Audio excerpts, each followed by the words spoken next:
people protesting.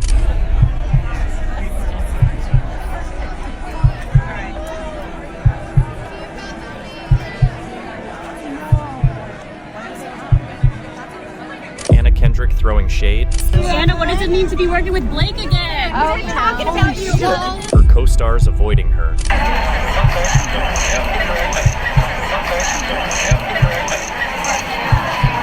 That is live footage of Michelle Maroney trying not to catch a case. He said, I ain't got money for litigation. You gotta fix your boobs, girl? I don't wanna know. Like, I didn't see nothing. You are not ready for the mess that went down at another Simple Favor movie premiere. This was supposed to be Blake Lively's big moment, a glamorous return to the spotlight, but instead, it turned into a total disaster. And when I say disaster, I mean full-blown chaos. The drama, the tension, the awkward moments, it was giving Blake Lively's downfall in real time. Watch the video till the end, because you will see how her co-stars are running away from her. Blake Lively thought she would show up at her new movie's premiere and everything will return to normal. Maybe give some interviews, flash a few smiles, sign autographs, and act like she's unbothered? Absolutely not. Instead, the moment she arrived, she was met with an angry fan showing placards, chants, and signs screaming, "Justice for Justin Baldoni."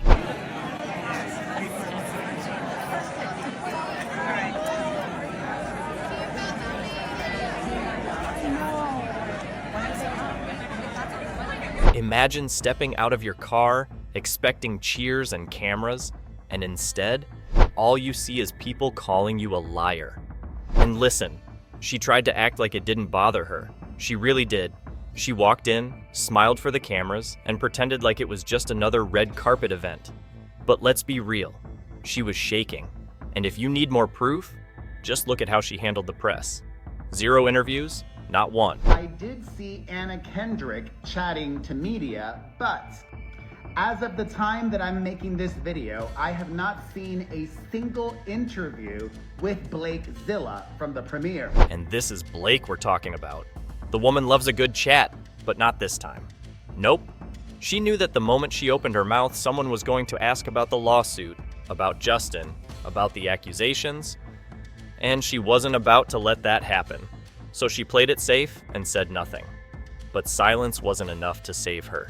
Because then we get to Lori Fegg, the wife of the movie's director. Now, let me set the scene.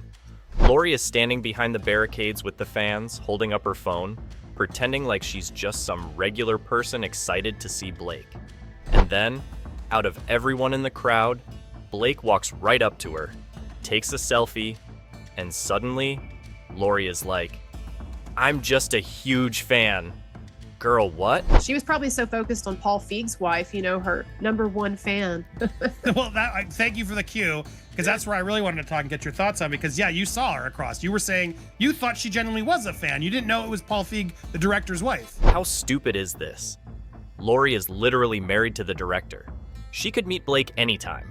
She could be inside with the A-listers, sipping champagne, chatting with the stars, but instead, she's out here pretending to be one of the fans? Critics ate her up for that one. People were calling her out left and right, saying she was trying to control the narrative, trying to make it look like Blake still had supporters when in reality, the real fans were outside, dragging her, thinking that would be the end of it. Oh, absolutely not. Lori decided to take the drama even further by running to social media and lashing out at anyone who dared to support Justin Baldoni. And not just a little clapback, she went full attack mode. Now, she's going in and making comments and getting it way more personal. So I'll start with the less egregious. Love people that post lies and then are too cowardly to allow replies, all bots. Literally, girl, you're replying. You're literally replying. What are you talking about? Why don't you focus on what's important in the world? Wake up! Get out of the basement and see what's happening in democracy. Are you woman-hating Trumpers? Like, what? Get out of the basement! She started ranting, saying Blake is not the villain here, that Baldoni is the real bad guy, and that Blake is the victim in all of this. The audacity. But then, it gets worse. In a now-deleted tweet, because of course she deleted it, Lori Fegg went off on Baldoni's wife, Emily, saying she's being horrified by her husband. Blake was the victim here. Get the facts. Justin's wife is probably horrified by her husband. The backlash is hitting hard. Fans are livid, and from the way things are looking, this movie is about to flop hard. The people who were already side-eyeing her, now they're boycotting the whole thing. And the maximum reach this film could have gotten? Yeah, that's not happening anymore. I'm not going to go see it, but do not let my opinion influence you guys. If you like films, go and watch it. And just when you thought this premiere couldn't get any worse for Blake, Anna Kendrick enters the chat. Now, we know Anna and Blake have had their issues in the past. There have been whispers for years that Blake is difficult to work with. And let's just say, Anna did not try to squash those rumors. So, picture this. Anna's on the red carpet, getting interviewed, minding her business. And then comes the question, what was it like working with Blake Lively? And Anna, without missing a beat, just goes, oh, you know. Anna, what does it mean to be working with Blake again? Oh, we're talking about you. Anna did not say she's amazing. Anna did not say I loved working with her. Anna did not give any fake compliments.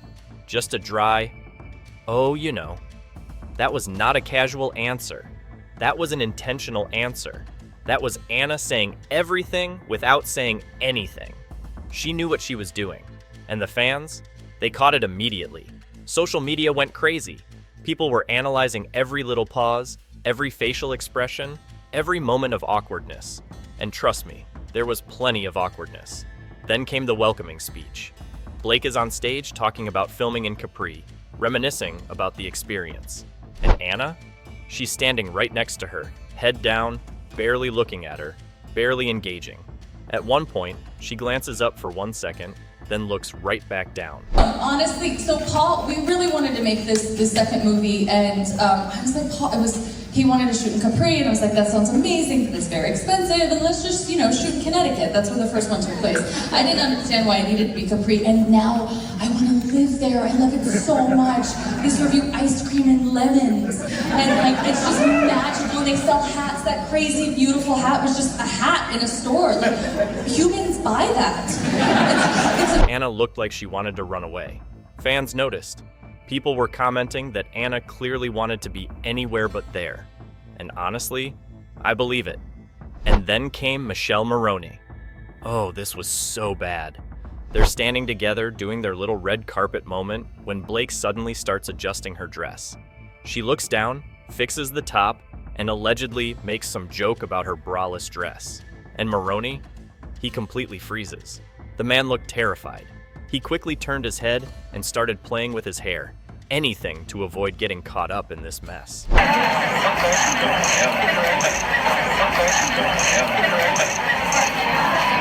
That is live footage of Michelle Maroney trying not to catch a case. He said, I ain't got money for litigation. You gotta fix your boobs, girl? I don't wanna know. I didn't see nothing. And can you blame him? He saw what happened with Justin Baldoni. 1 minute, Justin's just a guy visiting her trailer. The next, he's being dragged into one of the biggest scandals of Blake's career. Marone was not about to go down that same road. You could see the panic in his face. He wanted out of that moment immediately. And honestly, that just proves how bad things have gotten for Blake. People don't want to be associated with her right now. This lawsuit isn't just messy, it's career-ending. Studios are backing away, directors are hesitant, and this movie premiere? It kept getting pushed back for a reason. They said it had nothing to do with the lawsuit, but come on, we know better. The worst part? The fans have turned on her, and once the public is against you, it's over. This isn't just people talking behind screens. This is real life. People are showing up to her events, booing her, protesting, making it very clear that they're not buying whatever she's selling. And let's be real, Blake knows this. She feels it. That's why she's acting the way she is, avoiding interviews and trying to act like everything's fine when it's clearly not. She's losing everything. Her credibility, her career, her fan base. And at this point, she has no idea how to fix it. So what's next? Well, if this premiere was any indication, things are only going to get worse. The public is solidly behind Justin Baldoni, and Blake? She's out here looking lost. One thing's for sure. This is far from over. Stay tuned because trust me, this drama is just beginning.